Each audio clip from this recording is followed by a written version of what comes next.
Are you recording or do I need to record? No, you got it. Okay.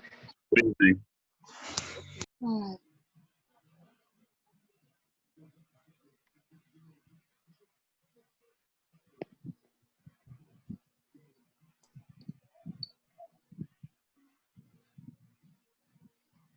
Good evening, everybody. How's everyone's doing? One is great. Lovely fall, lovely fall. Good Nice to see evening. you. I'm good. Good evening to you.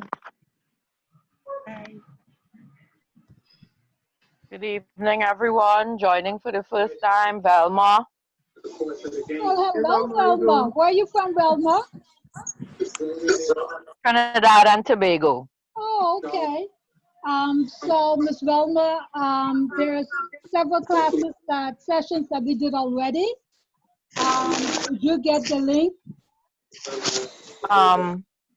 Actually, it was sent to me, the classes, they were sent to me. Okay. I had to miss those classes. Yes, Okay. I got them. Thanks.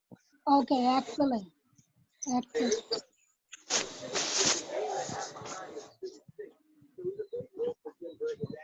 Okay, I'm going to ask everyone as they come in, could you please just mute your mics, please? Thank you. All right. This is the last day for section 1, for module 1 in the Scorers and Commissioners session.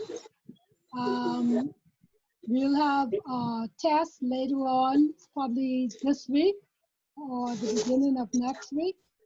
I think it's the 7th. I think we're scheduled to do the test for this module.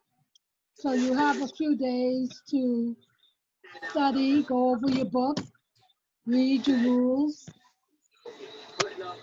and get on point. I expect everyone to be passing, so that's going to be fabulous. So tonight we're going to be talking about, oh, 1 minute, please.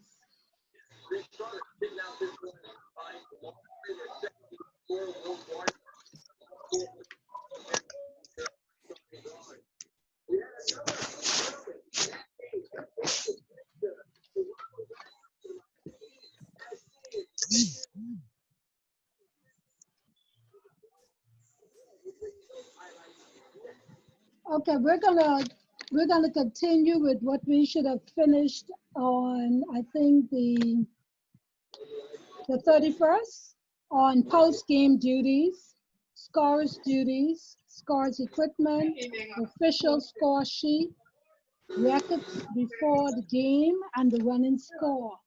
So to this evening we have Shari. I hope I'm pronouncing that right. Yeah, Shakira Shori. Okay, Shakira Shori, that's going to be working with us today. Do you need me to share the book, or are you good? I think I could. I think I should be able to share. Let me see from my computer. Let me make you able to share.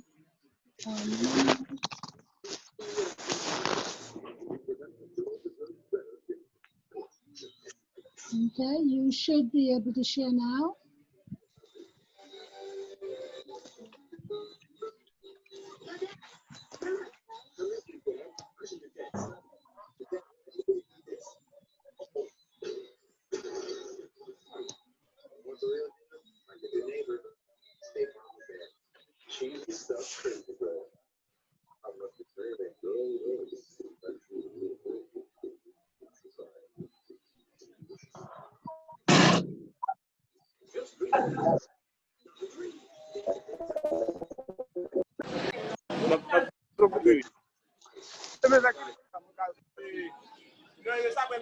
Okay. Yes, I think I'm good to go now. Okay, once again, everybody, as you come in, please mute your mics. Please mute your mics as you come in, please.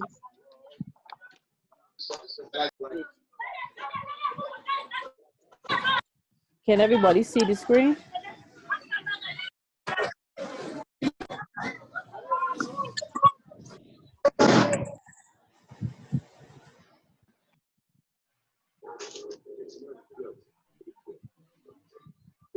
last bench.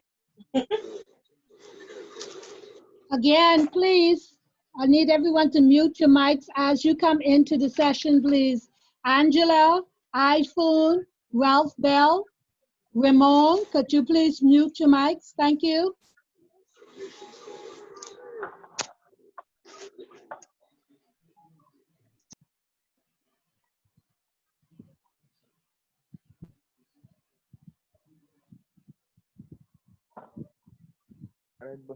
Okay, Miss Sherry, whenever you're ready. Okay. All right. Good evening, everybody. Good evening. We're going to start by, first of all, my name is Shakira Shori. I am the Assistant Secretary Treasurer for the Barbados Amateur Basketball Association and also a FIBA Certified Desk Official. So this evening, my duty is to go through the duties of the score and the official score sheet and also post-game duties. So we're going to start directly from the manual, looking at the scores duties. The score shall keep a record of the following, the teams, by entering the names and numbers of the players who are to start the game and of all substitutes who enter the game. As we go down a little further, there are diagrams attached to the manual that we're going to actually look directly at, just in case that anything that I read maybe sound a little confusing. When there is an infraction of the rules regarding the 5 players to start the game, substitutions or numbers of players, he shall notify the nearest official as soon as possible. So, for example, if you have a situation where the coach hands in a team list and you go ahead with the starters indicated, and you go ahead and you put in the starters that the coach would have indicated and signed for. But then when the game is ready the ball is ready to jump, you realize that there is a player on court with a number that is not indicated as one of the starters. Then you go ahead and you would raise the issue with your commissioner at the table. If there's no commissioner present, then you will have to try to get the attention of the nearest official before the game starts.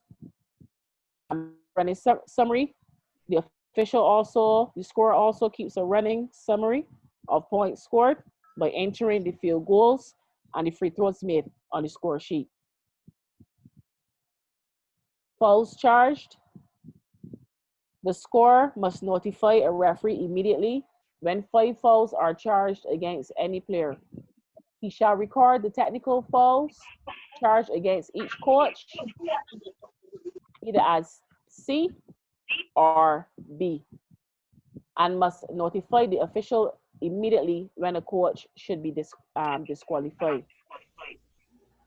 Sherry, the coach C meaning Sherry, coach or B meaning bench. Sherry, Yes. could you just speak up a little bit? We can hear you, but you're kind of low. Could you just speak up a little? Can you hear me better now? Yes, that's better. Thanks. Okay, I apologize. Right, as I was saying, for the fouls charged against the coach, the C that you see here would be a technical foul given directly to the coach, and the B a technical foul given to the bench, which also goes on which is also charged to the coach. Similarly, he or she must notify an official immediately when a player has committed 2 unsportsmanlike or technical fouls, or 1 technical foul and 1 unsportsmanlike foul, which would be meaning a combination of each, and that player should be disqualified from the game. Timeouts. The scorer must notify the officials of the timeout opportunity when a team has requested a timeout, and notify the coach through an official when the coach has no more timeouts left in a half or overtime. The next, alternating possession. By operating the alternate possession arrow, the scorer shall reverse the direction of the alternating possession arrow immediately after the end of the first half, as the teams shall exchange baskets.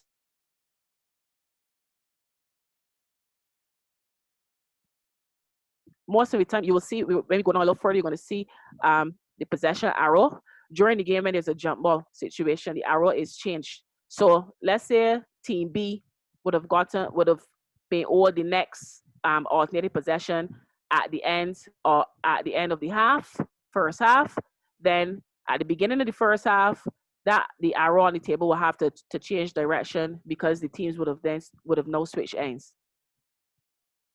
The score shall also indicate the number of fouls committed by each player by raising, in a manner visible to both coaches, the marker with the number of fouls committed by the player. Some people call them paddles. Position. The score shall also position the team foul marker on the scores table at the end nearest to the bench of the team in a team foul penalty situation when the ball becomes live following the fourth team foul in a quarter. What does that mean? It means that as soon we do not put up what you see here, the cones here are the markers that are usually used to indicate that a team is in what we call the penalty or in the bonus. But we wait until the ball becomes live before you put up the cone, because sometimes what can happen is if the team records their fourth team foul and you go ahead and put up the cone before the ball is inbounded, it could mislead not only the referee but also the teams involved in the game. So to avoid any type of confusion or misunderstanding, we wait until the ball becomes live or is passed in and then raise the cone to indicate that the team is now in bonus. The scorer shall also request substitutions. He or she will sound his signal only when the ball becomes dead and the game clock is stopped. Before the ball becomes live again. So before the referee hands over the ball to the player to inbound again, the scorer shall signal the horn to request a substitution. The sound of his signal does not stop the game clock or the game, nor causes the ball to become dead. However, in the case where, let's say that the horn was accidentally blown by the official, then the referee would need to issue the substitution at that time, because then the ball will be dead. Any questions so far? Anybody?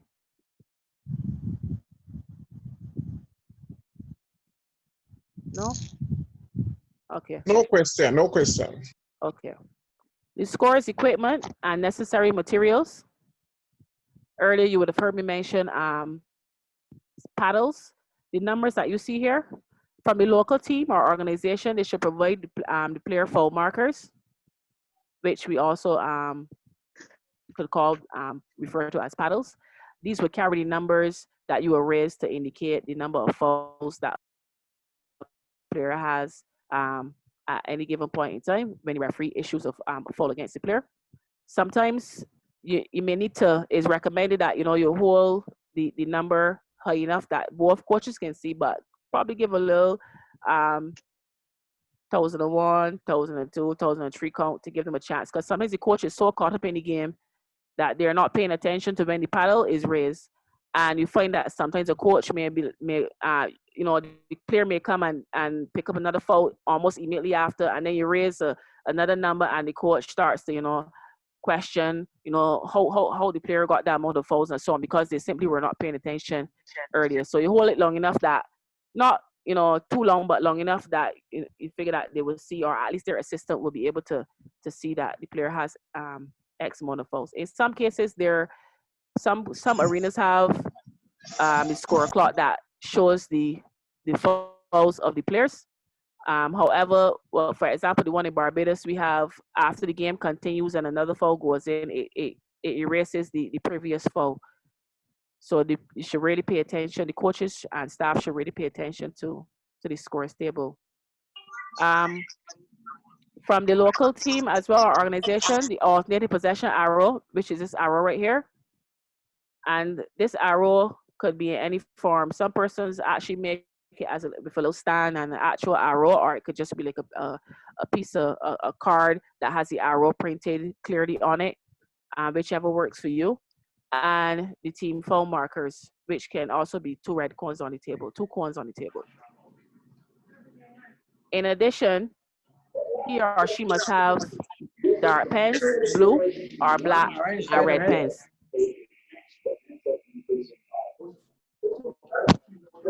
A spare score sheet, regardless of whether it be the local organizing committee or the home team duties. They should also always have a spare score sheet.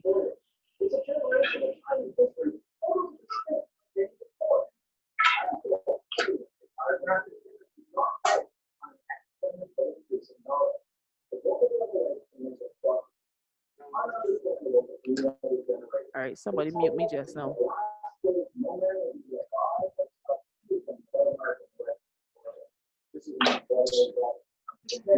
Okay. There's a Tamara's iPhone. Can you mute your mic, please?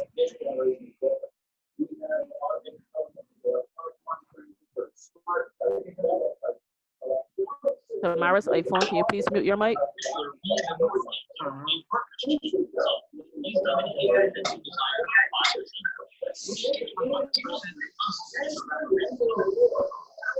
Okay, moving on.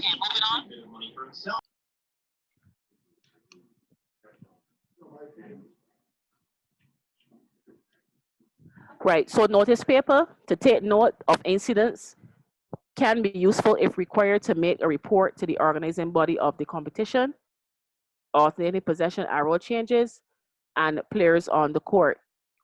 Some associations have they have an incident report form that is kept at the scores table in the event that there is a fight or any altercation amongst the players during the game that results in a player being ejected and so on. That can be filled out immediately after the game and handed into the association, so that subsequently their disciplinary committee then would deal with the matter. A ruler is also necessary. Clips to attach the score sheet to a clipboard if necessary, if the clipboard does not carry one, and a whistle for special cases in the event that the horn on the clock is not working or does not go off when the scorer attempts to blow the horn. You will use the whistle then to get the referee's attention. It is also mandatory that the scorer brings the rule book, interpretations, and the table official manual. Let me move this off the screen. Right. And the table officials manual in paper or digital form. Digital form meaning it could be on a tablet, laptop, or on your cell phone. In case there's any issues that you can bring up can reference the rule directly from the rule book. Now we'll take a look at the official score sheet. The score sheet is the official record of the game. The information contained shall reflect the activities of the game. The score sheet keeps a record of the teams, running summary of points scored, fouls charged against each player and coach, and timeouts granted. After the game, the team receives a copy of the original, so they have an official document which records the important actions of the game. The score is the main table official responsible for recording the actions of the game on the score sheet according to the rules. The score shall write neatly and clearly to ensure high readability of this official document. So this is a look at the official score sheet. We're going to break down the score sheet as we go down.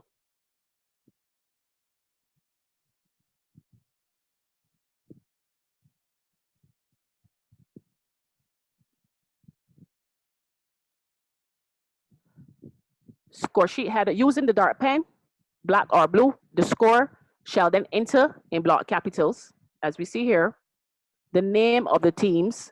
First, team A, the home team, or the team that's mentioned first, or in the case of tournaments or games on a neutral playing court, the first team name in the program.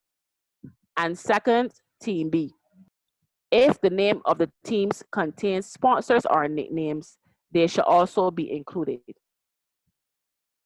So for example, if you have, let's say, a team that is sponsored by Burger King, you will put Burger King and then the name of the team immediately after. The reason why this is important as well is if there's a situation where the media gets a copy of the score sheet, then it's important that they know that the team is sponsored and who they're sponsored by. So it's important that you mention that that is written clearly on the score sheet before you write the team's name. The name of the competition should also be written in the space next that you see marked competition.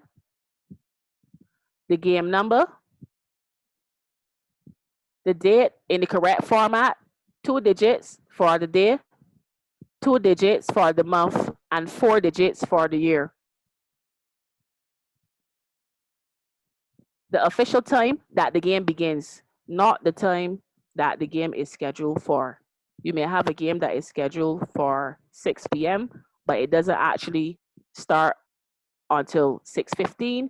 So rather than write 6 p.m., you will record the time that the ball is jumped right in the space next to time. So if the ball is tapped to start the game at 6:14, the game would have started at 6:14. The place of the game or the venue will go in the space where you have place, and the names of the crew chief and the umpire's last name in full, followed by the initial of the first name. For international competitions, the 3-letter code for the referee's country should be added after, in brackets, for example, Bartolke and SWE. So for example, that could have been Bartolke, BAR for Barbados, or JAM for Jamaica, etc. Any questions so far?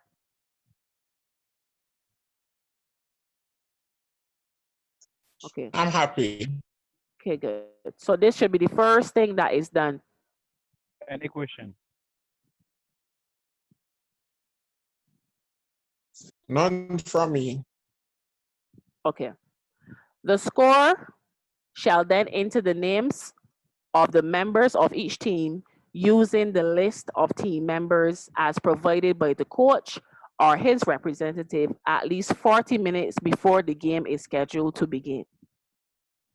Team A shall occupy the upper part of the score sheet, and Team B the lower part of the score sheet. In the first column, the score shall enter the number or the last 3 digits of each player's license. For tournaments, the player's license number shall only be indicated for the first game played by his team. In the second column, the score shall enter each player's name and initials, all in block capitals. Each player's shirt number shall be written in the third column where you see NO on the number. The captain of the team shall be indicated by entering CAP in commas immediately after his or her name. So let's say, for example, number 12 for team A is the captain. You will put in brackets CAP immediately after their name. At the bottom of each team's section, the score shall enter in block capital letters the names of the team's coach and assistant coach and their license number.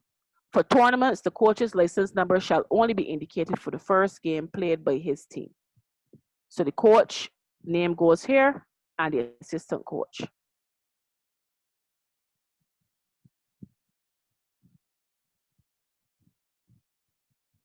To make for recording easier, the names of players shall be entered in increasing order of their shirt number. So whatever the lowest number is on the team, if it's 0 or 1, you will start from the lowest number and then you come down the line down to the highest number. If a team presents fewer than 12 players, when the game starts, the scorer shall draw a line or lines through the blank entries or the blank spaces. Let me go back up so I can, right here. If the team doesn't have 12 players, in a blank space. After the game is started, the scorer shall draw a line so that no name can be entered after the game has started.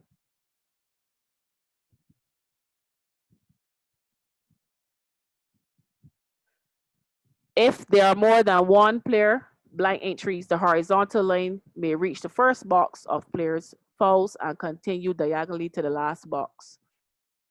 Such lines should not be ruled until after the coach has signed. As long as the coach has signed, has checked the score sheet and signed, he or she has indicated that what is there is correct, and they agree to what has been entered onto the score sheet, and then they place their signature. At least 10 minutes before the game is scheduled to begin, both coaches shall confirm their agreement with the names and the corresponding numbers of their team members and the names of the coach and assistant coach. Then the coach shall indicate the 5 players to start the game by marking a small X beside the player's number in the player in column. And finally, he or she will sign the score sheet. The coach of team A shall be the first to provide the above information. So the coach from team A would check and sign the score sheet first, followed by team B's coach. At the beginning of the game, the scorer shall circle the small X of the 5 players in each team to start the game using the red pen. If there are any discrepancies, the scorer must notify the referee immediately. During the game, the scorer shall draw a small X, not circled, in the player in column when a substitute enters the game for the first time as a player. Players who have been, we're going to see a diagram of that a little further down as well. Players who have been designated by the coach to start the game may be substituted in the event of an injury. In this case, the opponents are also entitled to substitute the same number of players if they so wish.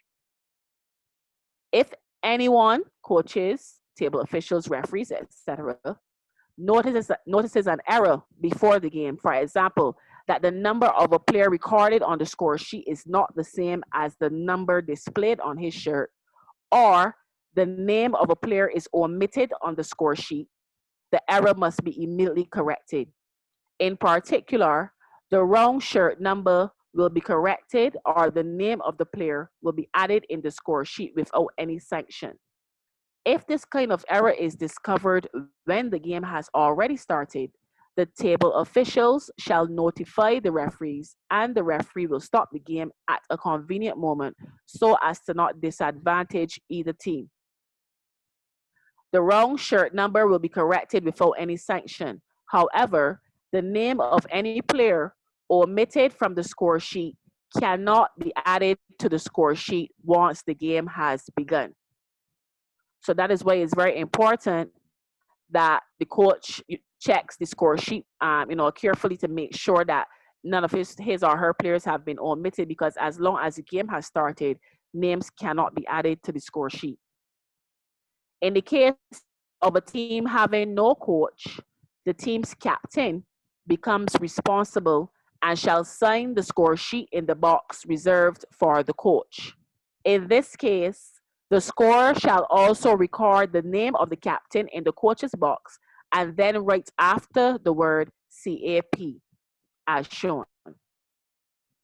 So here you will see where there is no coach present, the captain's name is inserted and indicated that this person is the captain, and then they sign as well.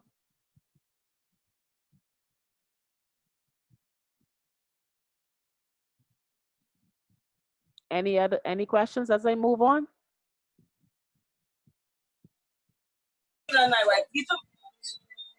Pardon?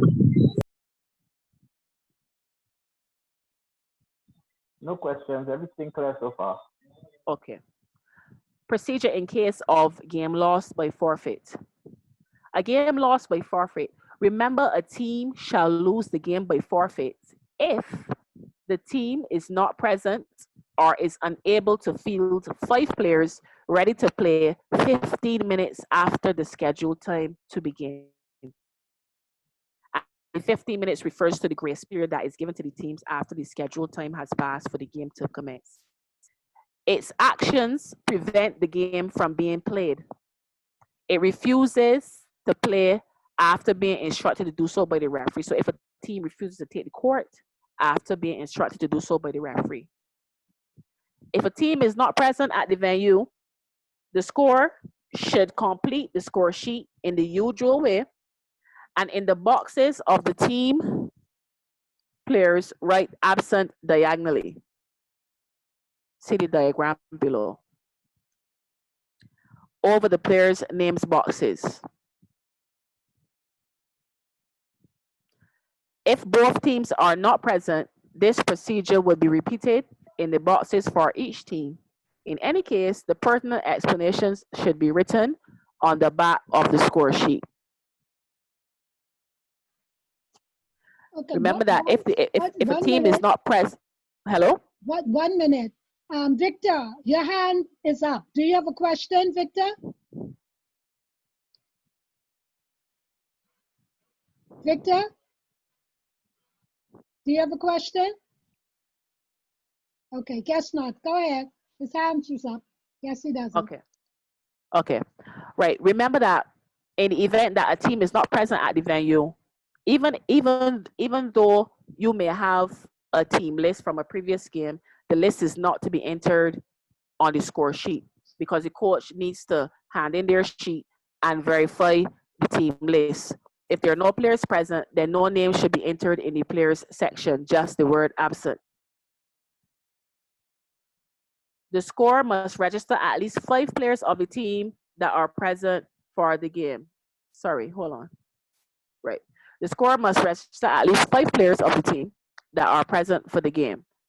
The coach that is present must give 5 starting players and sign the score sheet. After waiting the prescribed time, 15 minutes after the scheduled time to begin the game, and after being instructed by the referee, the scorer must disable the box. Hello? The scorer must disable the boxes where players register by writing absent as described above for the team that is not present. The referees and table officials should also sign the score sheet. The crew chief must write a brief report on the back of the score sheet and must score 20-0 on the final score of the match for the team that is present. So in a case where one team is present and the other is not present, you will go ahead, the coach from the team present still follows the normal procedure, hands in team list, etc., indicates the captain and starters, and the scorer goes ahead, fills out the sheet as normal. That coach also goes ahead and signs the sheet as normal. And then after the 15 minutes grace period has passed, if the other team does not show, then the scorer goes ahead and writes absent in the section, and the score shall be recorded as 20 to the team present and 0 to the team that has not showed, and the game should be awarded to the team that is present. Earlier, we would have mentioned how we would record the starting 5 players. Here's the X shown with the red circle, the X in black shown with the red circle around the X to indicate that these are the 5 starters for this particular team. And this should be done for both teams in the case where both teams are present for play.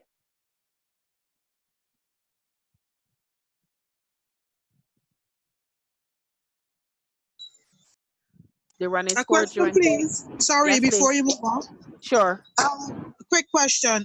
Sure. I noticed that it says that the crew chief must write the score 20-0 on the score sheet.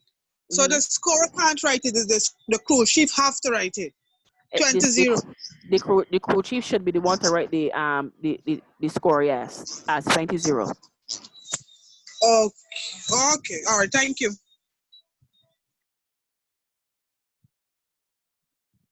Any further questions on that before I move ahead? question. We have one more question here. It says, can the scorer record the score or only the referee? I think you answered that one already. Yeah. I think when you told him the chief crew is supposed to do that. The crew chief, yes, Crew chief. should be the one to do it. However, it is something that it is done sometimes. I've seen cases where I know that the score goes ahead Yeah. and inserts the 20-0.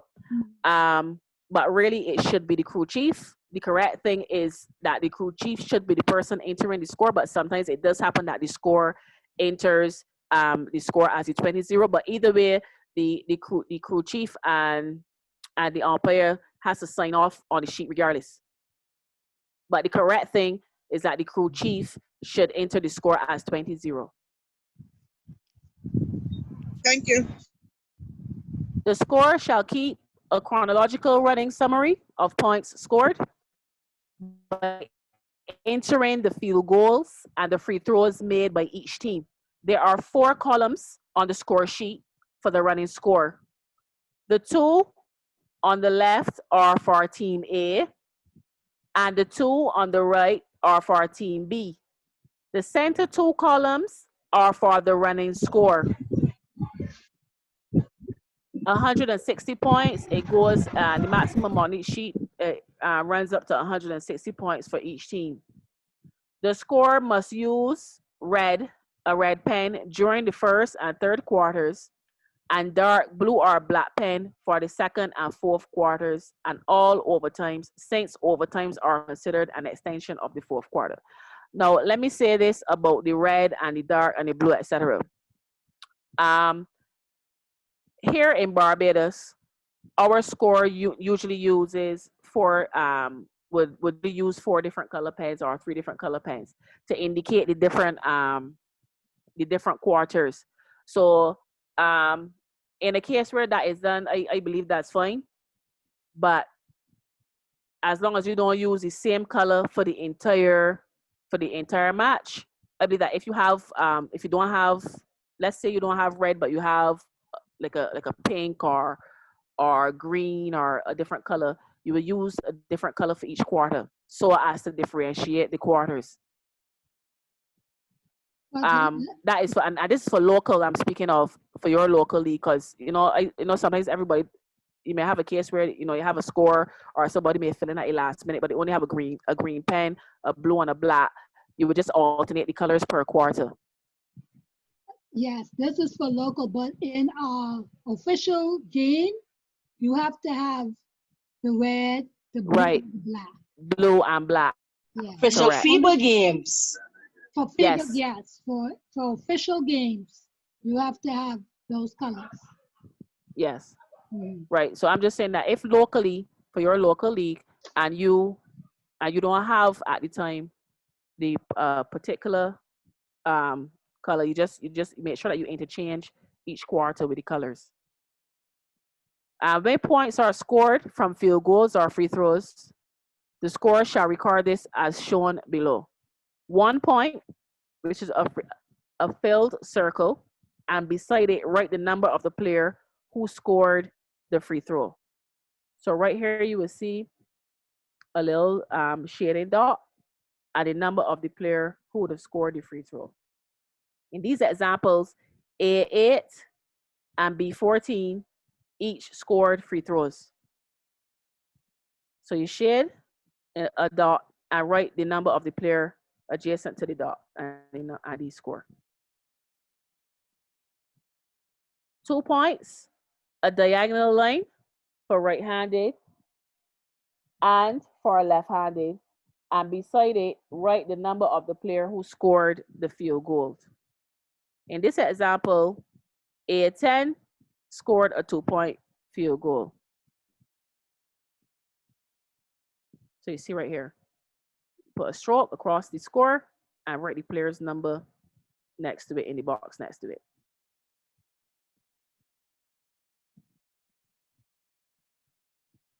Three points, a diagonal line, either this or this one, and by drawing a circle around the player's number.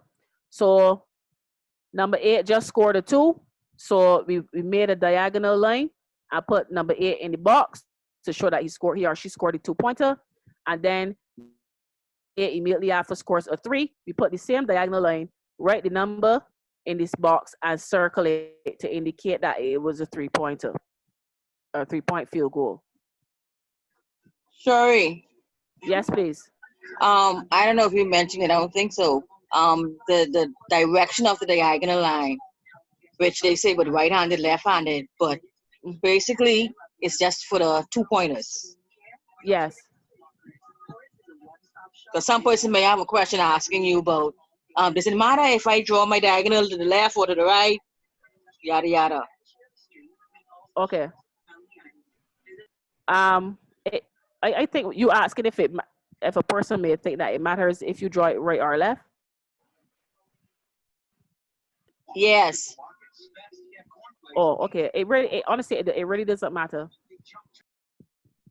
as long as the line is diagonal. But if you start the game with the diagonal line coming from the left, you should continue that way all the way down.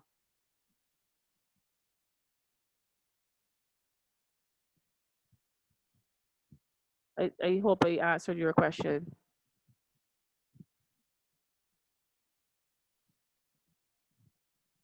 If you start with a particular pattern of line, you should continue with it for the remainder of the game.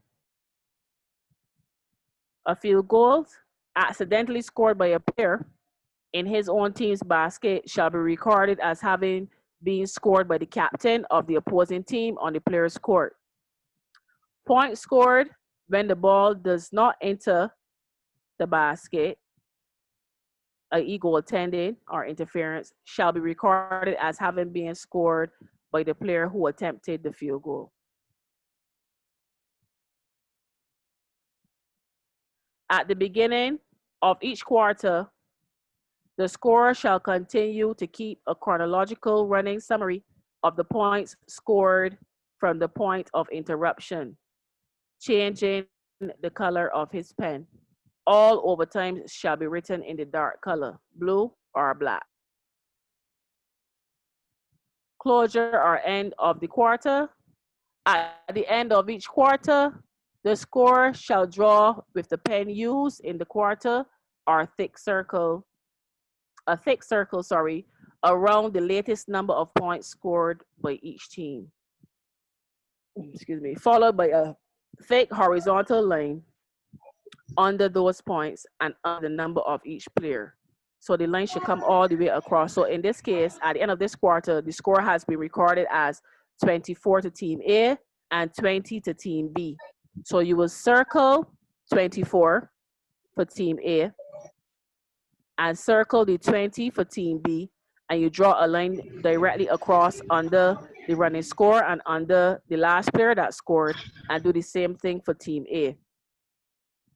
This would be to show the end of the quarter. In addition, the scorer shall enter the score of that quarter in the proper section in the lower part of the score sheet using the color of the pen. So if you use red, and the red was used in this particular quarter, so at the end of the quarter, the first quarter, 24 is recorded, 24 points is recorded for team A. Quarter one here, 24 points is recorded for team A and 20 points for team B. And this will be at the bottom of the score sheet. And these are to be filled at the end of each quarter. The scorer shall check his running score, foul counts, and timeout counts with the visual scoreboard. If there is a discrepancy and his score is correct, he shall immediately take steps to have the scoreboard corrected. If in doubt, or if one of the teams raises an objection to the correction, the scorer shall inform the referee as soon as possible, but must wait for the first dead ball when the game clock is stopped before sounding his signal. So sometimes, the coach might be carrying on, oh, they score wrong, and shouting and so on.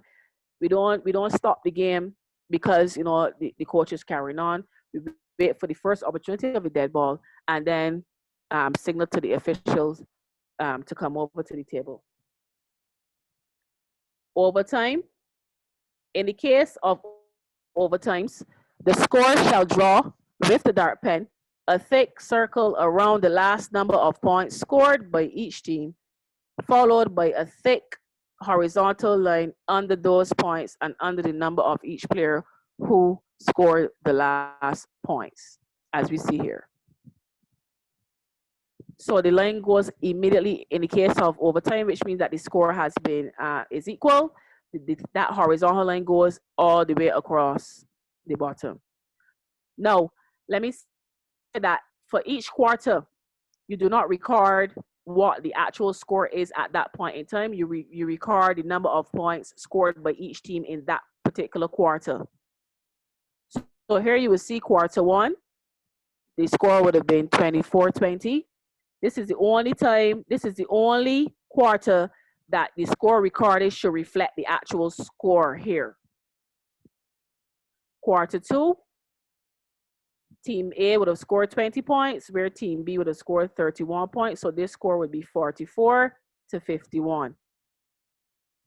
This 44-51 would be reflected on the running score, but should be recorded as the number of points scored in the quarter at the bottom here in this scores section.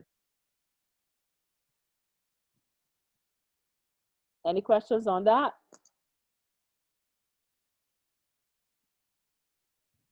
No, we're good there. Okay. Yeah, so be clear with that. The score, we do not write the score at the end of the quarter, but rather the number of points that were recorded during the quarter for Team A and for Team B.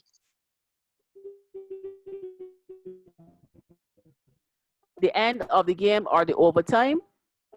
If at the end of the overtime, the score is still tied, the scorer shall circle the final score of that overtime and draw a single thick horizontal line under those points and under the number of each player who scored those last points. The particular score should not be recorded in the lower section of the score sheet. This procedure shall be repeated for each overtime played until there is a winner. Once the game is finished, the scorer shall circle the final scores of the last overtime and draw two thick horizontal lines under the final number of points scored by each team and the numbers of the players who scored those last points, as we see here. He shall also draw a diagonal line to the bottom of the column to obliterate the remaining numbers or the running score for each team. This is to be done in the dark color pen. The score shall then enter the total points scored in the overtimes in the lower section of the score sheet, which is right here.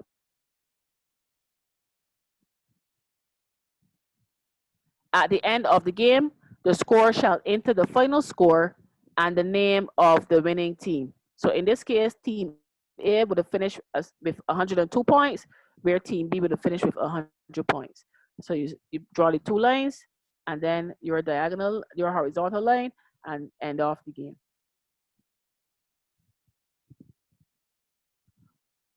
Possible mistakes and solutions.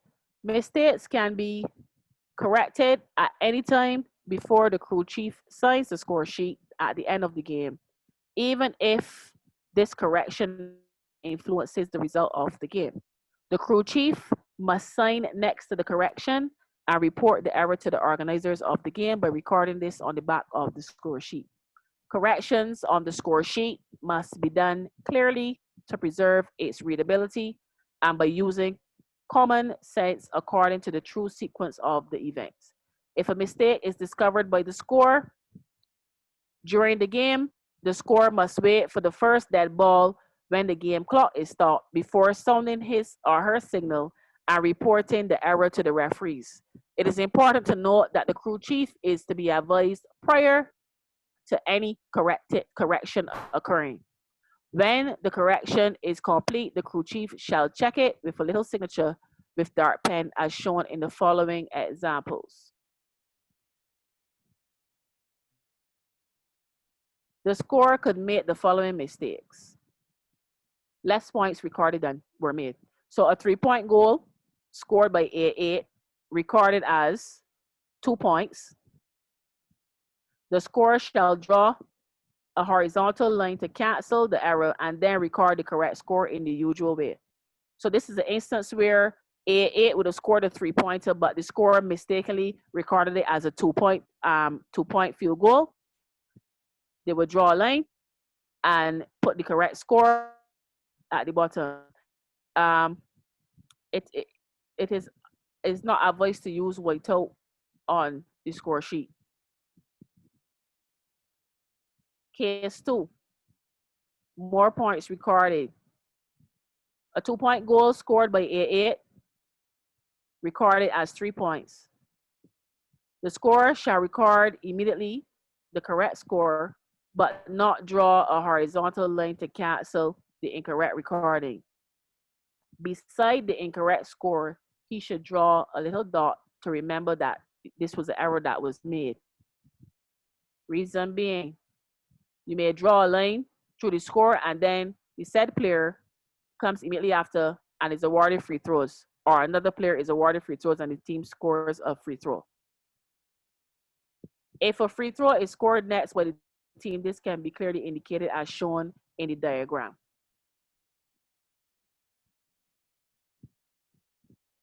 Recorded points for the incorrect team. For the third case, we should follow the same procedure used for incorrectly awarded recorded points. The scorer shall record immediately the correct score, but not draw a horizontal line to cancel the incorrect recording beside the incorrect score. He should draw a little dot to make sure that he or she remembers it, because the team that you would have put the score on the wrong side could come and also score immediately after. So you just wait to see basically how it plays out before you draw a line. If it is a situation where you would have placed 2 points for team B that really was for team A, you draw a dot, and if team B then record next field goal is a 3-point shot, you would then draw the line through the mistake and record the 3-point shot as normal. Everybody understand?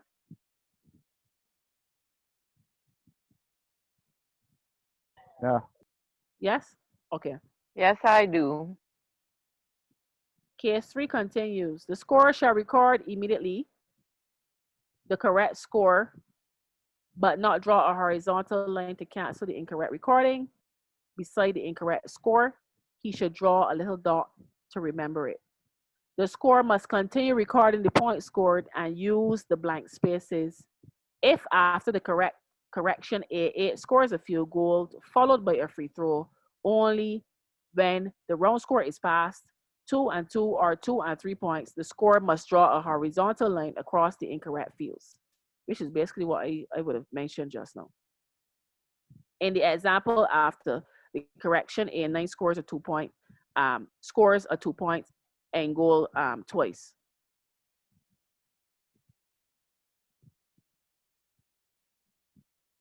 Wrong quarter score. This shall be simply corrected as shown in the diagram right here. You draw X and put the correct score, and the crew chief puts a signature to verify.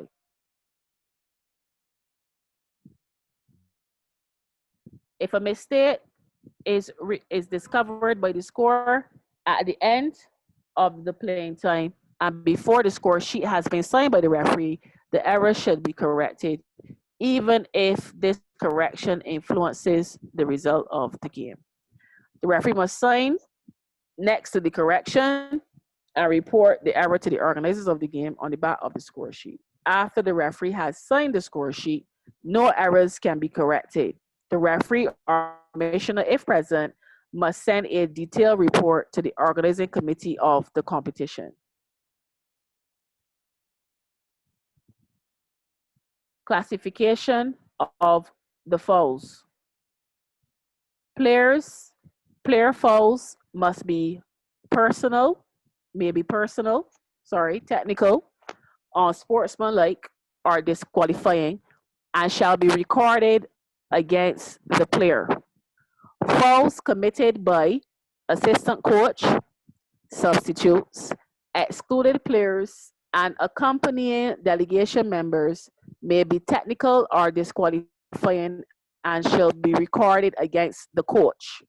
The scorer shall record fouls using the pen color of the quarter. So the color pen that the scorer is using in that particular quarter is what should be used to record any fouls or technical fouls against the coach. Each time a new foul is recorded, the scorer must call out loud the personal foul reached by the player and team fouls, and A, B team fouls. So the table officials crew is updated about records on the score sheet. For example, for team B, that's their fourth personal. Third team foul for team B. Um, 2 to 3 team fouls.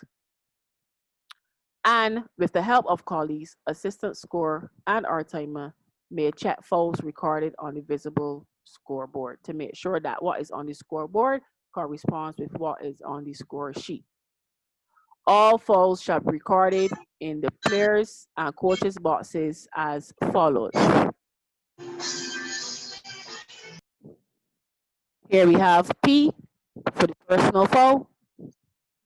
Here we see P2. That means that the player that has been fouled was awarded two free throws. So it was a shooting foul. Here, if the player that has been fouled is being awarded one shot, it shall be recorded as P1. And similarly, if it's 3 fouls awarded for the foul, 3 shots, sorry, free throws awarded for the foul, it will be recorded as P3. A technical foul. Okay, let's come down. Personal foul recorded as P. Technical foul should be recorded as T. Unsportsmanlike fouls recorded as U. Disqualifying foul for player, coach, assistant coach, substitute, excluded player, and accompanying delegation member as D. Disqualifying foul for fighting should be recorded as F. Technical foul against the coach for his personal behavior. Or in other words, a direct technical against the coach is recorded as C. Technical foul against the coach for behavior of the assistant coach and accompanying delegation members as B, which represents a technical foul on the bench, and a disqualification foul for player, coach, assistant coach, and accompanying delegation members for a combination of TF or UF, GD. So back here again, I'm going to just scroll back at the sheet, and you will see where the different recordings that we just spoke about are placed on the score sheet. So T1 for technical foul, D2 for disqualifying foul. The personal fouls could either be 2 free throws, 1 free throw, or 3. D for disqualifying foul. This player has been disqualified from the game for having 5 personal fouls. Unsportsmanlike, recorded as U2. And the 2 basically means that 2 shots were awarded for the unsportsmanlike foul. Game disqualifying foul. If the player, in this case here, where you see a U2 and T1, it means that the player has recorded, earlier we would have spoken about if a player records 2 unsportsmanlikes or 2 technicals or a combination of each, they are automatically disqualified from the game. Then you place a GD in the next box and draw a line through the remaining spaces. Where you see these lines next to the fouls is where the game would have ended and no other fouls would have been recorded for the particular player. So therefore a line is drawn through the empty spaces.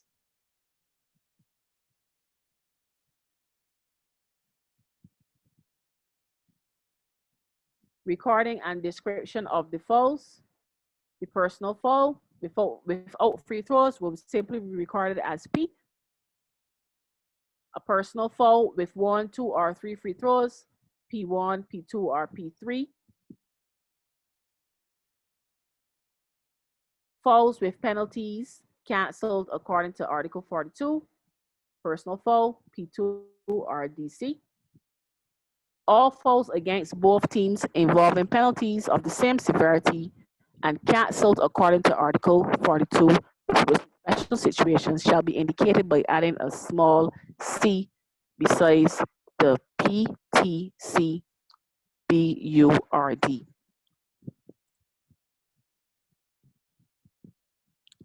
So in the case of like a double on sportsmanlike or a double technical, it shall be recorded as UC or TC.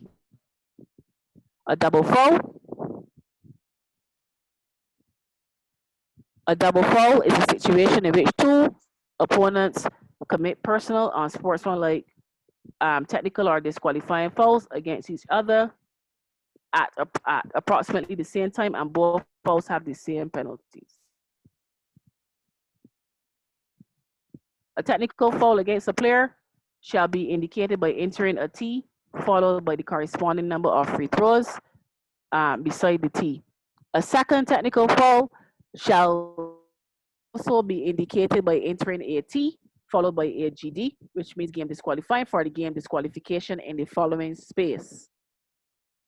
A technical foul, if there's no more space to place the GD, is placed right on the outside. A technical foul against a player with an early unsportsmanlike foul or an unsportsmanlike foul against a player with an earlier technical foul shall also be indicated by entering T or U followed by a GD, game disqualification, in the next following space. Then we will draw a line through the empty space. Unsportsmanlike foul and combination, and unsportsmanlike foul against a player shall be indicated by entering a U. If it involves free throws, they shall be indicated by adding the corresponding number of free throws, whether it be 1, 2, or 3 besides the U. A second unsportsmanlike foul shall also be indicated by entering a U followed by a GD, game disqualification, in the next following space. An unsportsmanlike foul against a player with an earlier technical foul or a technical foul against a player with an earlier unsportsmanlike foul shall also be indicated by entering U or T followed by a GD, game disqualification, in the next following space. Game disqualifying fouls. A disqualifying foul shall be indicated by entering a D. If it involves free throws, they shall be indicated by adding the corresponding number of free throws, 1, 2, or 3 besides the D. So this is if a player is ejected from the game, automatically ejected from the game. Substitutes and excluded player fouls. A technical foul against a substitute or an excluded player for his unsportsmanlike behavior shall be indicated by entering B in the coach's box and adding the 1 free throw beside the B. After a combination of the 3 technical fouls has been charged to the after a combination of the 3 technical fouls has been charged to the assistant coach, substitute, excluded player, or accompanying delegation members, a GD shall be recorded against the coach. So if the coach gets or the bench gets up to 3 technicals or technicals on the bench are directed to the coach is automatically disqualified from the game. A disqualifying foul shall be indicated by entering a D against the player. In addition, a bench technical foul for the coach shall be entered. This foul does not count towards team fouls. A disqualifying foul by an excluded player. A disqualifying foul shall be indicated by entering a D against the player. In addition, a bench technical foul for the coach shall be entered. This foul does not count towards the team fouls either.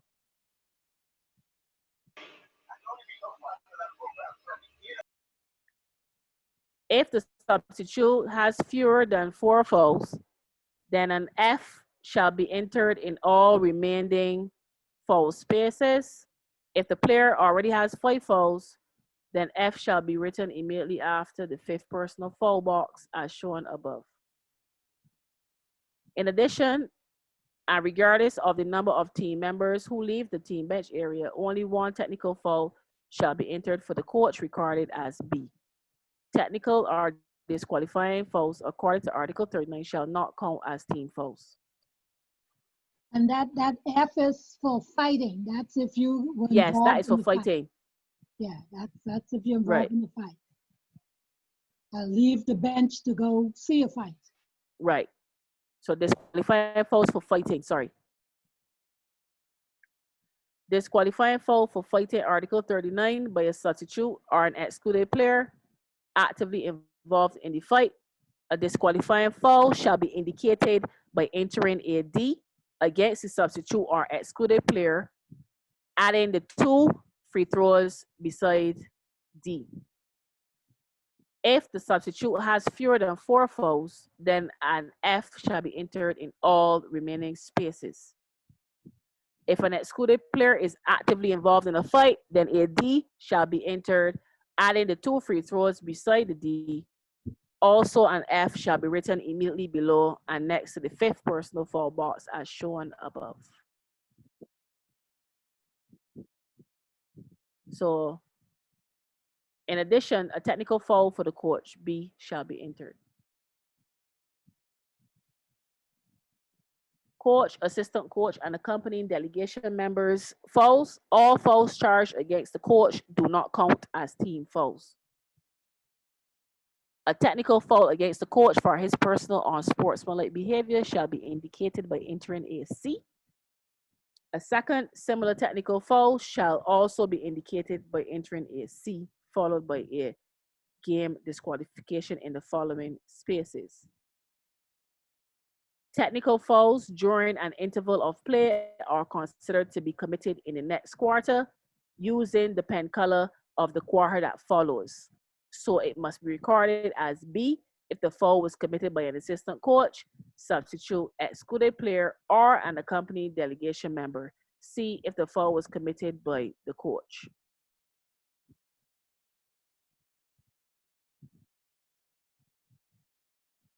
Technical foul by an assistant coach, substitute, excluded player, and accompanying delegation member. A technical foul against an assistant coach, substitute, excluded player, and accompanying delegation member for his unsportsmanlike behavior shall be indicated by entering a B in the coach's box and adding the 1 free throw beside the B. After a combination of the 3 technical fouls has been charged to the assistant coach or accompanying delegation member, a GD game disqualifying shall be recorded against the coach. A disqualifying foul against the coach for his personal or sportsmanlike behavior shall be indicated by entering a D, adding the 2 free throws beside the D.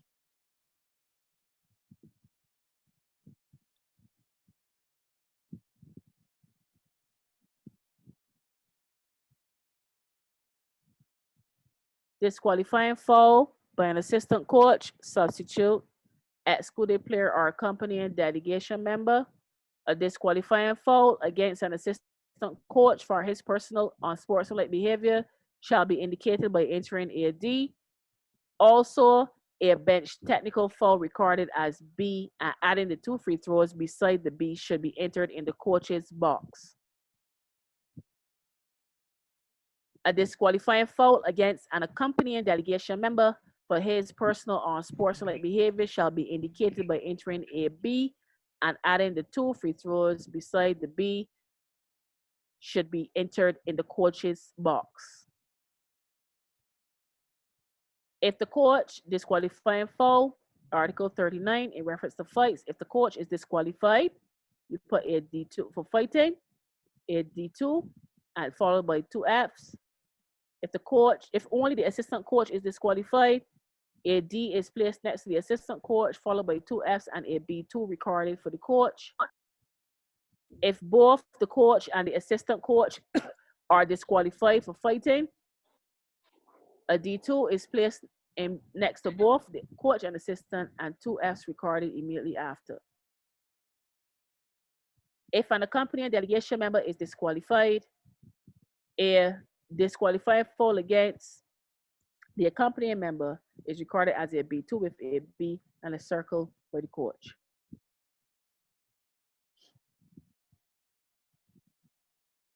Disqualifying foul for fighting by the assistant coach or accompanying delegation member actively involved in the fight. If only the coach is disqualified, if only the assistant coach is disqualified, the coach is recorded as D2, coach receives a B2 and 2Fs to follow. A disqualifying foul shall be indicated by entering a D and adding the 2 free throws beside the D against the assistant coach. Then an F shall be entered in the following spaces. Also, a bench technical foul recorded as B and adding the 2 free throws beside the B should be entered in the coach's box.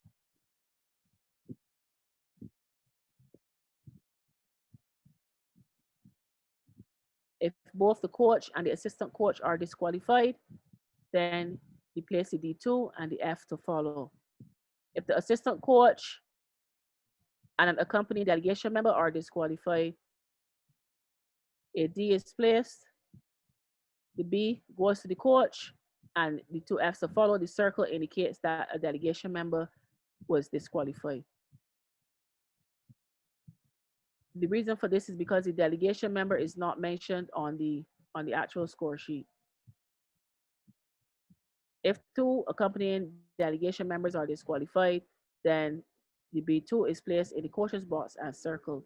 A disqualifying foul for assistant coach shall be indicated by entering a D and adding the 2 free throws besides the D, and the same each person disqualified. Then an F shall be entered in all remaining foul spaces.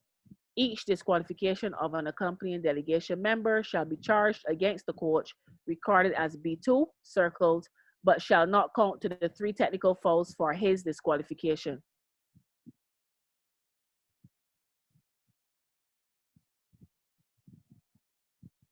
Player coach fouls.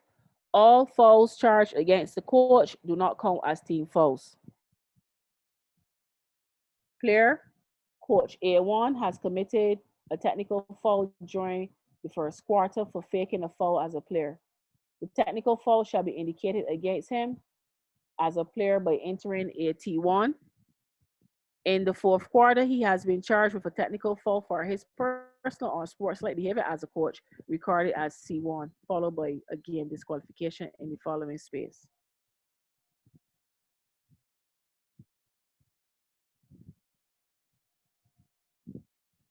A player coach, A1 has committed an unsportsmanlike foul during the second quarter on B1 as a player. The unsportsmanlike foul. Just give me an answer. In a word or Pardon? Hello? The question, give me 1 minute, let me unmute him. Oh, sorry, Mr. Young. Could you unmute yourself? Young, Allison?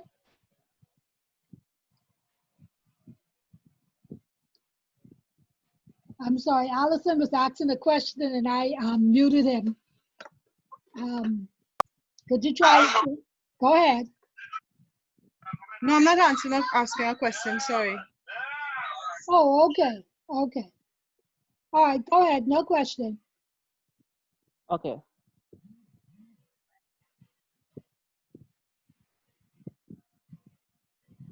All right, continuing. A player coach. So this is an event that a player is acting in the capacity as coach as well. A1 has committed a technical foul during the second quarter for his personal unsportsmanlike behavior as a coach, recorded as C1. In the fourth quarter, he has committed an unsportsmanlike foul as a player against B1. The unsportsmanlike foul shall be indicated by entering AU2, followed by a game disqualification in the following space.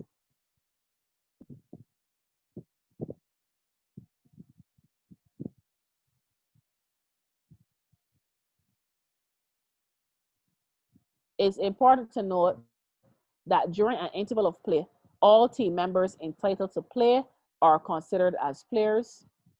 All team fouls committed in an interval of play shall be considered as being committed in the following quarter or overtime. All team fouls committed in an overtime shall be considered as being committed in the fourth quarter.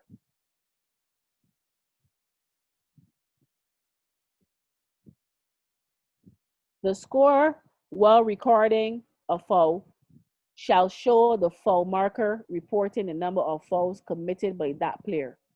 The scorer shall follow this three-step process to ensure that the marker is visible for both benches, spectators, players, and officials, and both benches again. The reason for showing the player foul marker towards benches twice is very simple. It is to ensure the coach is fully aware so that he may make a substitution if required. When a player reaches his fifth foul, the scorer shall sound his signal and at the same time, shall show the fifth personal foul marker. In this case, it is a two-step process. There are some special situations to consider. The same player has committed more than one foul or set of fouls in the same dead ball period, and two players have committed one foul each, i.e. a double foul. In the same hand, the scorer shall show the player's foul markers that correspond to the committing fouls, as shown below.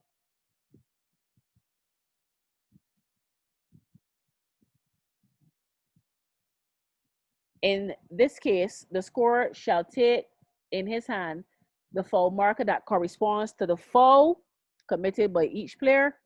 It is important to note that in the diagram below, the table official is indicating that the team A player has committed his first foul and the team B player his third.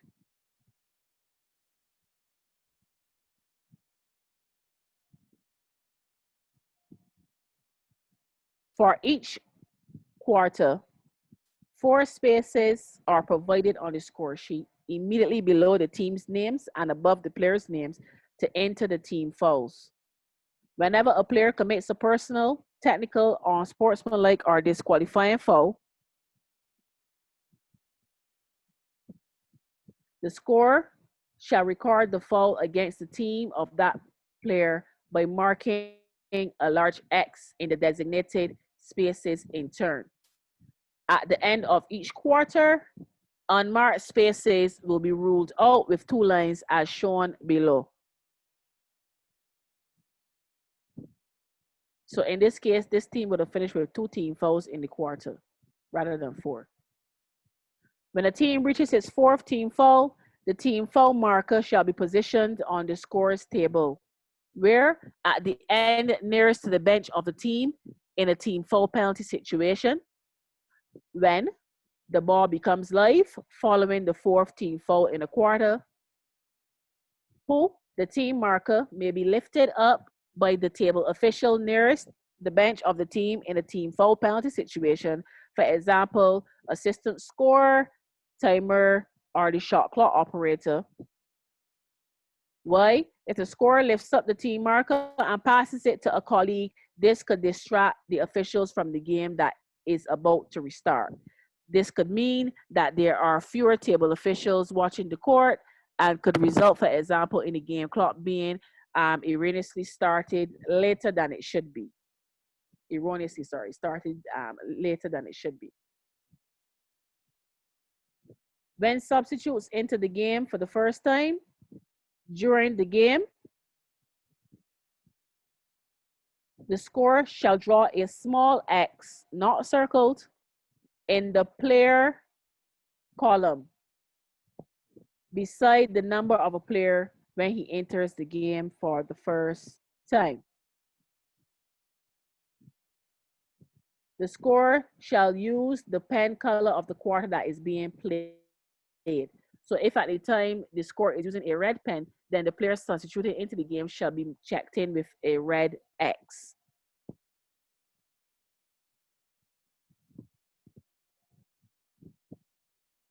Timeouts. Each team may be granted 2 timeouts during the first half, 3 timeouts during the second half, with a maximum of 2 of these timeouts in the last 2 minutes of the second half. 1 timeout during each, and 1 timeout during each overtime. Timeouts granted Shuri, shall be. Shuri, Hi. Yes, please. how you doing? Okay, you're going into our next week topic, the timeout. Oh, Okay, okay. you did a beautiful job, Sorry I about must that. say. Yeah, but timeout's going to be covered in our next module, in module 2, timeouts and substitutions. Okay. All right. No problem. But I must say you did a lovely job. I know that's a lot of information for everybody to take in, but feel free. You can go to FIBA website and download the scorer's book. All this information that you're getting is in the book. Is there any questions or concerns for Sherry that you like to discuss?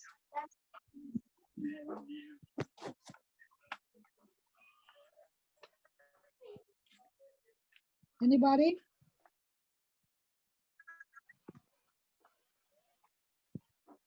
Good night. Go ahead.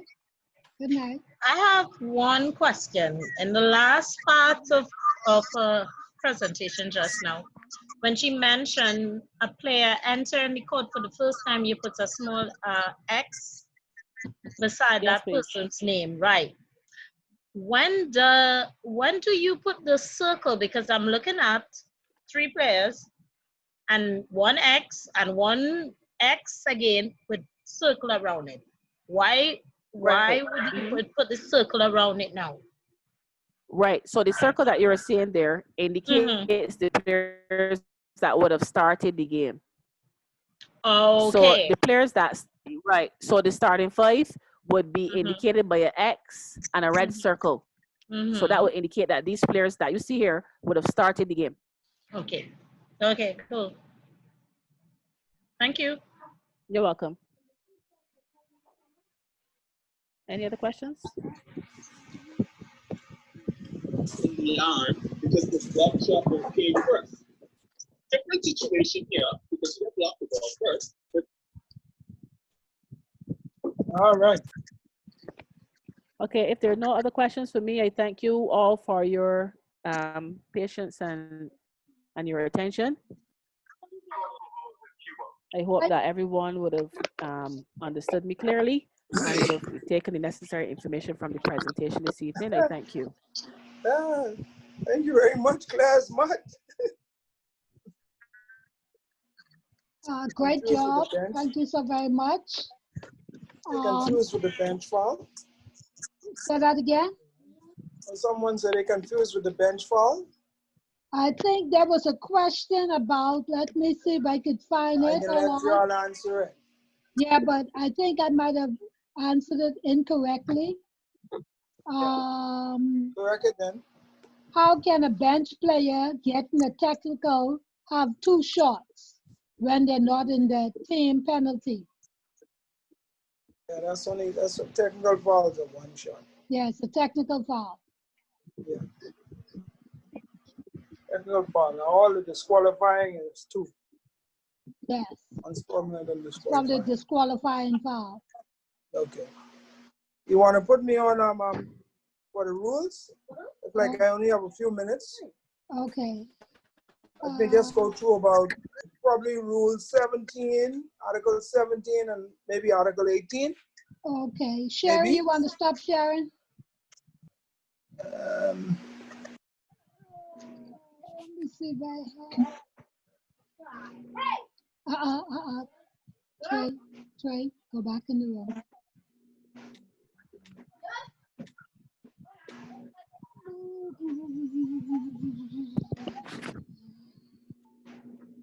All right. You could put on the favor rules for me, Article Okay. 70, and I'll just go from there. All right, I'm trying to find them.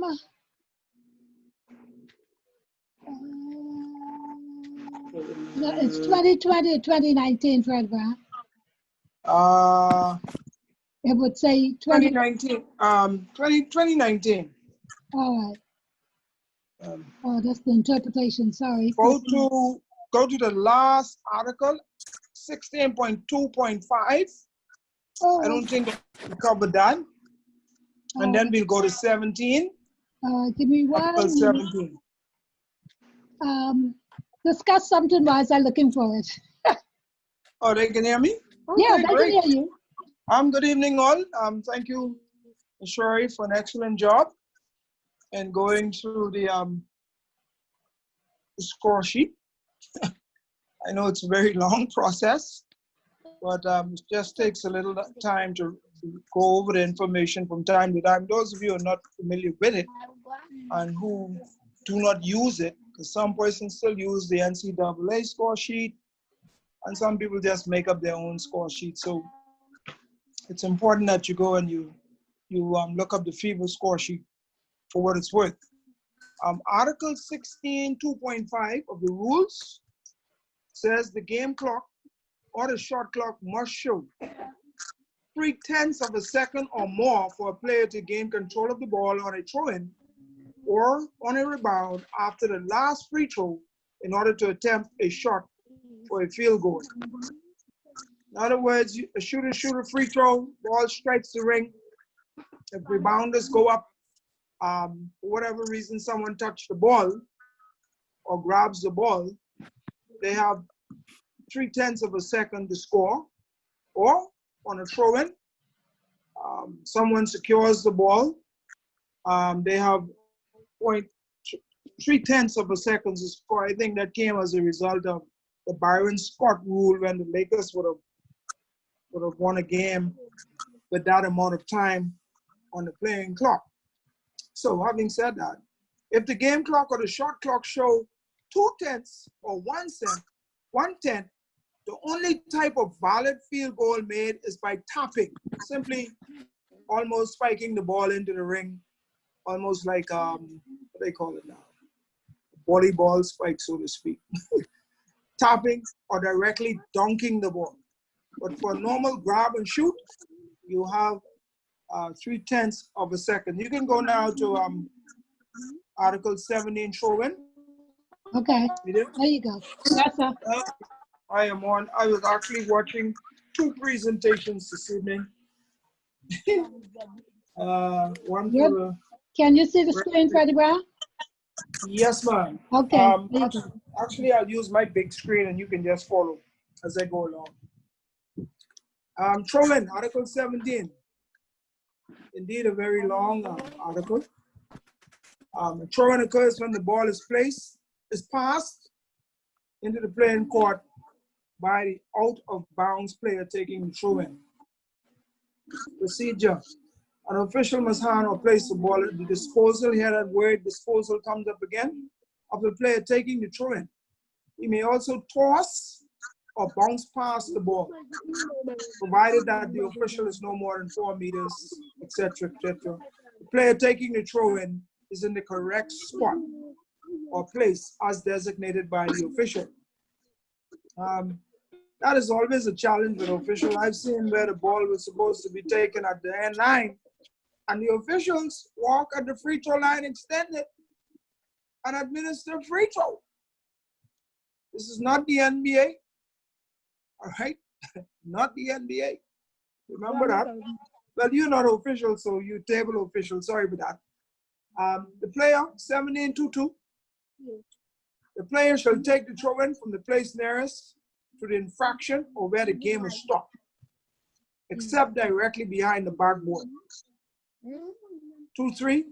At the beginning of all quarters other than the first one, and all overtime, the throw-in shall be administered from the center line extended opposite the scorer's table. We're pretty much familiar with that. All right. The player taking the throw-in shall have 1 foot on either side of the center line extended opposite the scorer's table and shall be entitled to pass the ball to a teammate at any place on the playing court. I think I had a small discussion on this with respect to Article 11. Because the player can pass the ball on either side of the court or any place on the court, the player should be able to go any place on the court and receive the pass. However, not so. If a player is in the front court, jumps from his front court, airborne, catches a pass while straddling the line, the thrower is straddling the line, catches a pass and lands in his backcourt, then that's a backcourt violation. All right? Same, well, not same. The players in the backcourt, player A2 is in the backcourt, A1 passes the ball, and player A2 jumps in the air, catches the ball, and lands in his front court, then that's illegal. Okay, when the game clock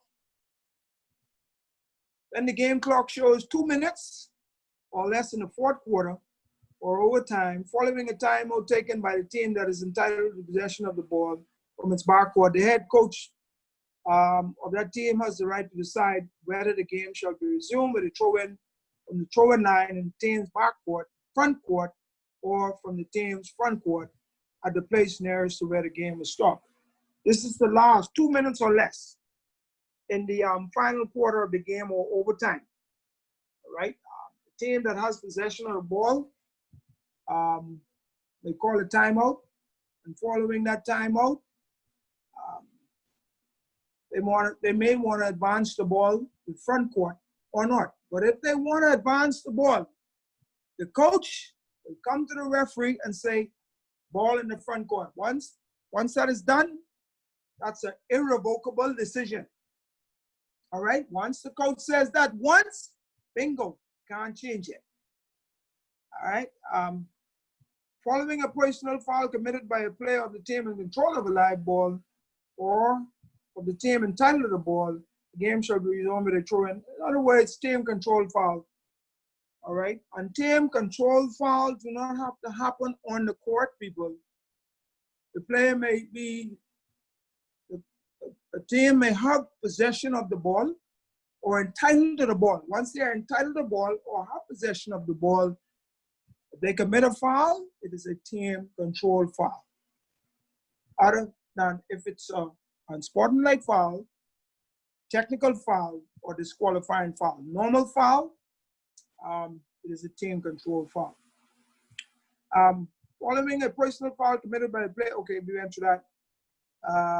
Game shall resume with a throw-in from the nearest place where the infraction took place. Following a technical foul, the game shall be resumed with a throw-in from the place nearest to where the ball was located when the technical foul is called, unless otherwise stated in these rules. Of course, with the technical foul, the team that had the ball will get the ball back after shooting the technical foul. So technical foul on A, Team B will go and shoot one shot, and then Team A will get the ball back. Technical foul on B, Team A will shoot the ball, shoot the technical, and then get the ball back from where the foul took place. Continuing right along, following an unsportsmanlike or disqualifying, the game shall be resumed with a throw-in from the throw-in line at the team front court, unless otherwise stated in these rules. There's a disqualifying foul. After the disqualifying foul, the same team that shoots the disqualifying will get the ball back. But they will get the ball at the throw-in line.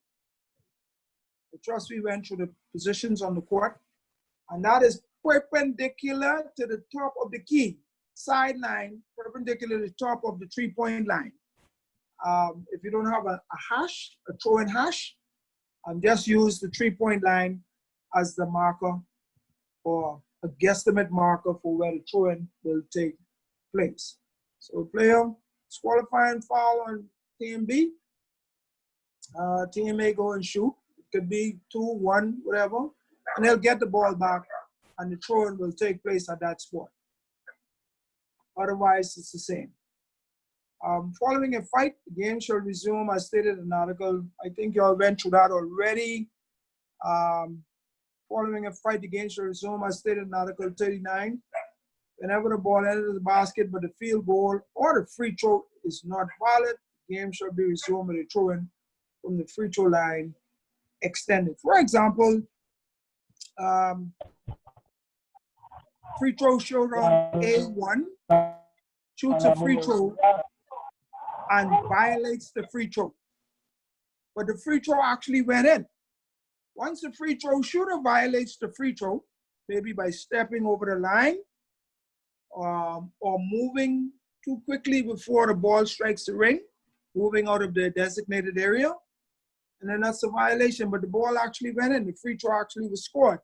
So the referee blow the whistle, beep, cancel the basket, and because the basket went in, the throw-in will take place at the free throw line extended opposite the scorer's table to indicate to the table too that the basket or the free throw is not good. Same thing for a basket. Following a successful field goal play, and take throw-in from place behind. Okay, following a successful field goal or successful last free throw, of course, after the free throws, if it goes in, the next team gets the ball at the end line. This is also applicable after official hands or place the ball at the disposal of the player. Remember that word again? Article 10, disposal. Place the ball at the disposal of the player, taking the throw-in after a timeout or after any interruption of game following a successful field goal or successful last throw. Player taking the throw-in may move lateral or backwards, and the ball may be passed between teammates behind the end line. Remember, that's after last free throw or made basket, behind the end line. But the 5-second count starts when the ball is at disposal of the player taking throw-in. I think we're all familiar with that. Okay, 17. Okay, 3. Player taking the throw-in shall take no more than 5 seconds. Step into the playing court, he shall not take more than 5 seconds or step onto the playing court while having the ball in his hands. Cause the ball to touch out of bounds after the release on the throw-in. Touch the ball on the playing court before it is touched another player. Believe me, it happens from time to time. Cause the ball to enter the basket directly on a throw-in. Number 2 now. That on the throw-in, the ball may hit the basket or hit the backboard. Not a violation. All right? Move from the designated throw-in place behind the boundary line lateral in one or more direction, not exceeding 1 meter.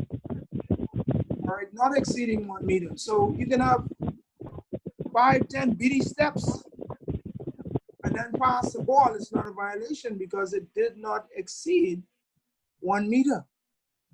All right. However, it's permitted to move directly backwards from the boundary line as far as circumstances allow. During the throw-in, other players shall not have any part of their bodies over the boundary line before the ball is being thrown across the boundary line. Be closer than 1 meter to the player taking the throw-in. When the throw-in place has less than 2 meters distance between the boundary line and any out of bounds obstruction. Sometimes the gyms that we play in are very small and they don't have, the boundary line is less than 2 meters. And so the player taking the throw-in cannot be closer than a meter because of that. That's another part of the rule we have to cover too. Throw-in. Okay. When the game clock shows 2 minutes, or less in the fourth quarter, and in each overtime, and there is a throw-in, the official shall use an illegal boundary line crossing signal as a warning while administering the throw-in if a defensive player moves any part of his body on the boundary line to interfere with the throw-in, or is closer than 1 meter to the play taking the throw-in when the throw-in place is less than 2 meters distant.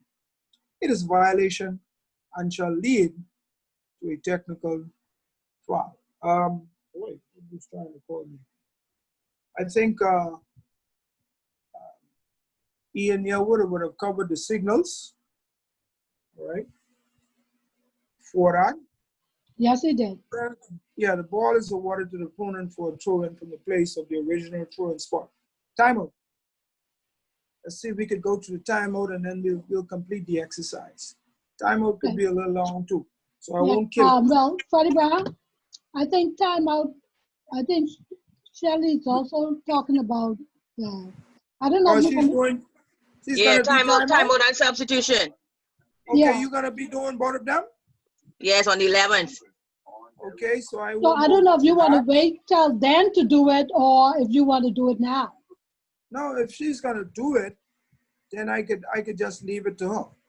That's right. from the table point of view now. Oh, from the table point of view, okay, Yeah. let me go through some stuff here then, no problem. Yeah, We don't wanna, because it's a rule examination, so. yeah, and that's You know, you included in next week. Yeah, you don't wanna disenfranchise, so to speak. So, timeout. A timeout is an interruption of the game requested by the head coach or first assistant coach. So you know who can request for timeout. The head coach and the first assistant coach. Now, let me bring something to your attention. Here is a first assistant coach. Under the new rule, you can have up to 3 coaches. And I think 5 followers or 6 followers, something of that nature. All right? Or you can have 2 coaches, the head coach and assistant coach, and a few more followers. Good? And that is why they're saying the first assistant, because under the new rule, you can have 2 assistant coaches. Good? In the new rule. So, particularly at major competitions, they have like 3 coaches. All right, let's continue. Each timeout should last 1 minute. Timeout may be granted during a timeout opportunity. Time opportunity begins. Oh goodness, I'm not getting my. Okay, let me go with you. The timeout opportunity begins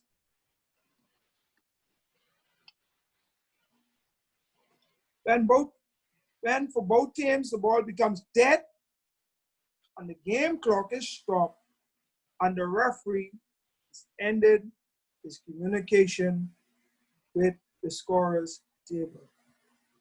Who can give me 2 items when the ball becomes dead? Any 2. I mean, just it's about 5 or 6. Anybody?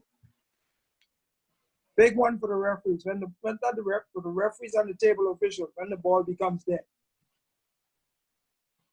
Anybody want to elaborate? Give me 2. The timeout opportunity begins when for both teams the ball becomes dead. Give me 2 occasions when the ball becomes dead. On a foul? On a foul, excellent. After made basket. After a made basket, which is Or big. free throw. Or Very free good. throw. Or free throw, which is a very big item for the table official. Right after a made basket, you must be able to get a charge timeout. But sometimes the table officials are not watching the game. And for a split second, Team B grabs the ball and rushes the ball outside. And once they step outside with the ball becomes live. Hence, you can't blow the ball dead, table. But there's a trick to that. And we'll go through that later. I can tell you how to deal with it. All right? Ball becomes, timeout opportunity begins when? For both teams. Of course, the game clock is stopped and the referee has ended his communication with the scorer's table.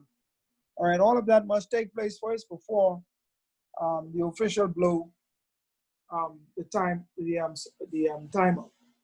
For both teams, the ball becomes dead following a successful free throw. Okay, you got that? Let's continue.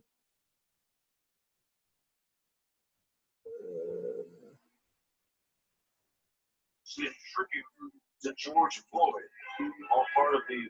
All right, the timeout ends. The timeout opportunity ends when the ball is on the disposal of the player. Yeah, that's the guy. Someone please turn your mics off. 7-0 the world is right. You have to answer right Turn your now. mics off. Winston, thank you, sir. Timeout ends when the ball is at the disposal of a player. That word disposal comes up again. For a throw-in or for the first free throw. All right? Timeout ends. Once you shoot your first free throw, the timeout ends. No more timeout in between free throws. Each team may be granted 2 timeouts in the first half and 3 in the second half. Of course, if you don't use 3 before the last 2 minutes of the fourth quarter or the last 2 minutes in the overtime, 1 will be taken from you. You don't use 1 in the last half of the game. All right, and then for overtime, you only get one timeout. Okay, and timeout don't carry over. Unused timeouts may not be carried over to the next half or overtime. The timeout is charged on the team whose head coach first made request, unless the timeout is granted following a what? Field goal scored by the opponent and without time. Timeout shall not be permitted to the scoring team when the game clock shows 2 minutes or less in the fourth quarter and in each overtime. Somebody up here ready to noted that finding an acceptable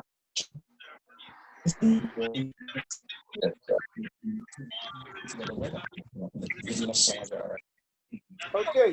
The question is, can a coach use a timeout and get a substitution as well? Yes, indeed. You may substitute. All right. Once the referee blows the whistle for timeout, you can get a timeout or substitution after that. I trust that answers your question. And then they say timeout. Okay. Just the question again. Want to send it again?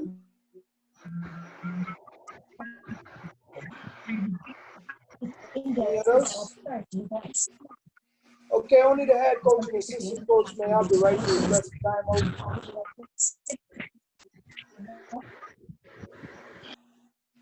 Timeout request may be canceled only before the scorer's signal is sounded. Before such a request, so once the scorer's signal sounds for timeout, hey, you can't cancel it no more. All right. Timeout period begins when the official blows his whistle and gives the timeout signal. All right, that's when it begins. It ends when the official blows his whistle and beckons the team onto the playing court. As soon as the timeout opportunity begins, the scorer should sound a signal to notify the official that the team has requested a timeout. During the timeout and during an interval of play before the beginning of the second and fourth quarter, or each overtime, the players may leave the playing court and sit on the team bench.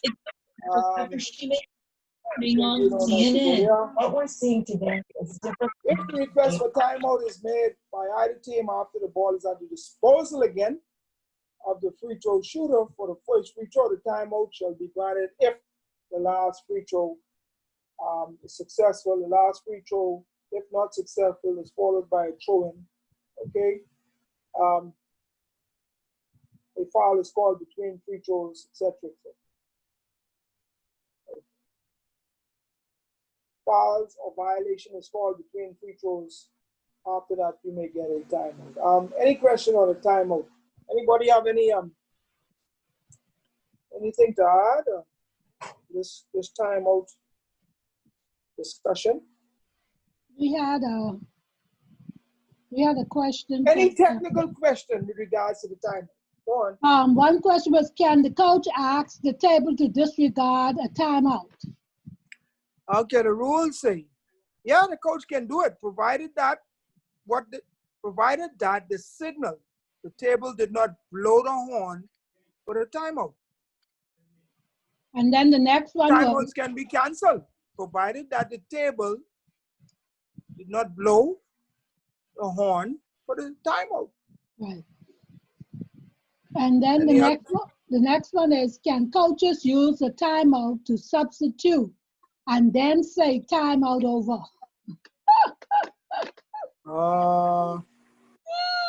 Run that by me again.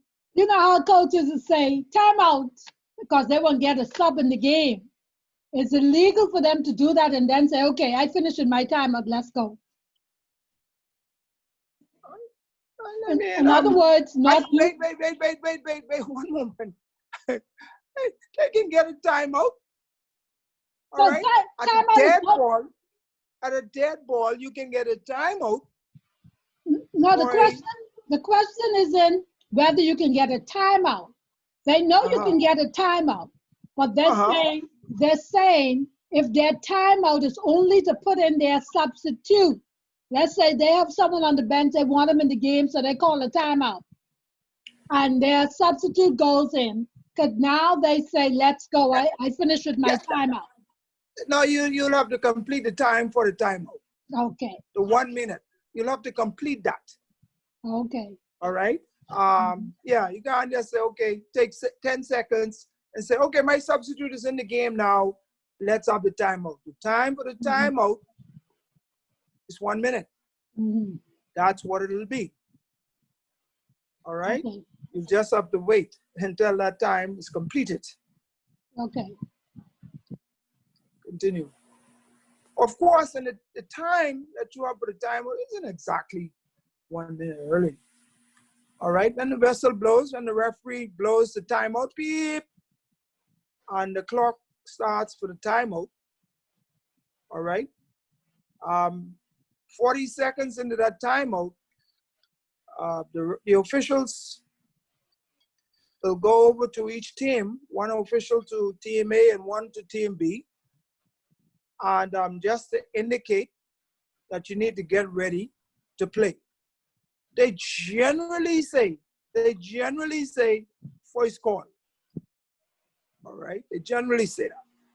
And then after 50 seconds into the timeout, the table then blows beep.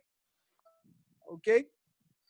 And sometimes this is the opportunity. Actually, this is the opportunity to tell the team voice call. Voice call, guys. Get ready. Let's play. All right. And then on completion of the exercise, that team should now be on the court, ready to play. Really. We give a lot of leeway in this area, but the team should be ready to play after completion of that 1 minute. Not beep, 1 minute is completed, and then teams start to walk out. And that's the purpose of the referees going to the team bench area and starting to beckon the players onto the court 50 seconds into the timeout. Continue. Any other questions? Any others? Okay. Timeout is could be very technical, particularly with the table. Any questions? Okay. Ladies and gentlemen, thank you so kindly. Certainly wish to thank Ms. Shori for an excellent presentation this evening. She certainly brought a lot of experience to the discussion. And of course, by ending with with some of the rules. However, be reminded to go over those rules. And at one point, our presenter would have covered Article 42 And I put it out there for all of you to go and study Article 42. And I'm wondering if everybody did it. But I will not ask because you're good officials and you're professional officials. And so I am not going to even assume that you did it. I am going to say that all of you did read Article 42. So thank you. Be prepared for the exam on the 7th. The exam will be posted. Mr. Patrick Haynes. The instructors would make up the exam. Instructors are reminded to do the 10 questions and forward those 10 questions so we could make up the exam accordingly. Thank you so kindly. Question, Anything Fred else from Brown? anybody? Question. Yes, go right ahead. Is Article Go right ahead. 42 going to be on the test? Article 42? Is it going to be on the test? And you're going to ask me what question number 1 will be on the test or question number 2? No, article. Article 42, something from Article 42? Yes, and if that's going to be on the test? Okay, let's just say yes, at least one question. Okay, At just want least. to make sure so everyone, Yes, so everyone can get motivated to go and look at yes, please, at least one question. One, and it won't be very difficult because we need your help in times of fighting and all this kinds of stuff. We need the table official help, so they have to understand Article 42. Very well. Anything else? Fred, did you Yes, already yes, have ma'am. did you have the referee meeting tonight too? Yes, I watched them both actually. I was watching How? 2 meetings tonight. I Can you have send the I have link? 2 laptops in front of me. Plus, You send I'm me on the my iPhone. Can you send me the link? I messaged you in the chat. Can you send me the link to the referee one? Because Okay, no problem.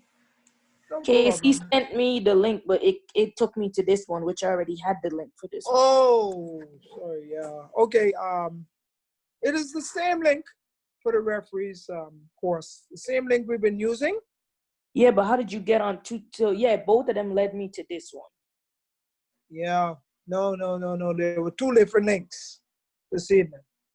Good. Can you email it to me? I messaged you in the chat and I gave you. Okay, no problem. We'll send it out. We'll send it out. Okay, Fred Brown? Yeah. Yes, ma'am. The manual, it's FIBA.com, right? Which manual? Both. The scorers table manual and the scoreboard. Ms. Cunningham, I can send that to you right now. You want to put it in the You group? could push that out to all of them while You you're want to on put there. it? You want to put it in the group? Yeah, I mean, you know how to put it in the group, right? Yes. Just put it in the group for them. Take a minute or 2 and say, listen here, hold on for 2 minutes. All right, just hold on, everybody. Yeah, and I will move on. And so give them the manual and the rule book right now. Just take 2 minutes and do that right now. Thank you very much, people. Just hold on 1 minute. Just hang on a few minutes. We're gonna put it in the group.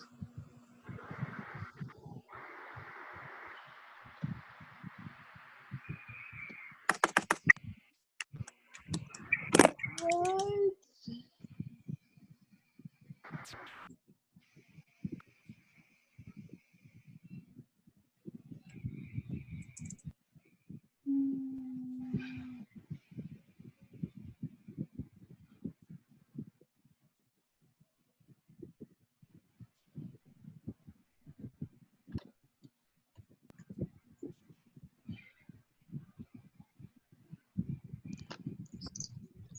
Oh, yeah.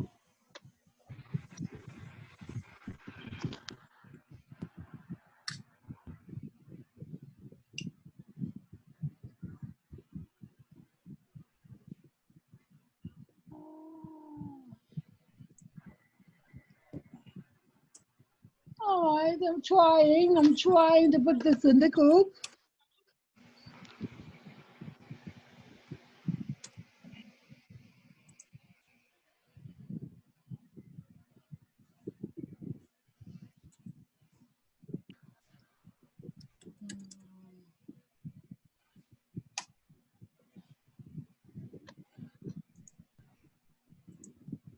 I don't know why I cannot get it in the group.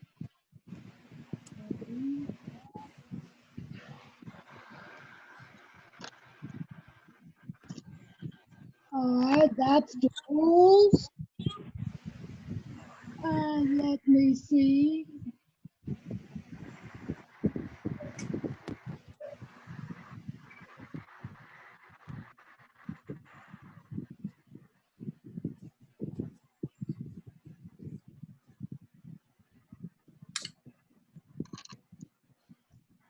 Can you save the scores, man?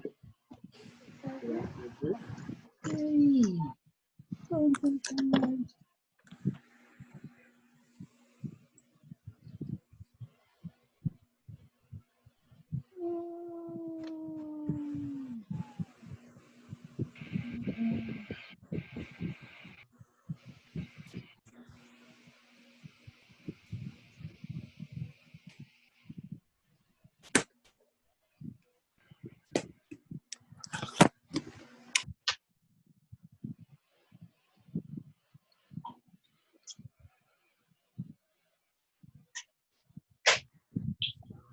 Hello.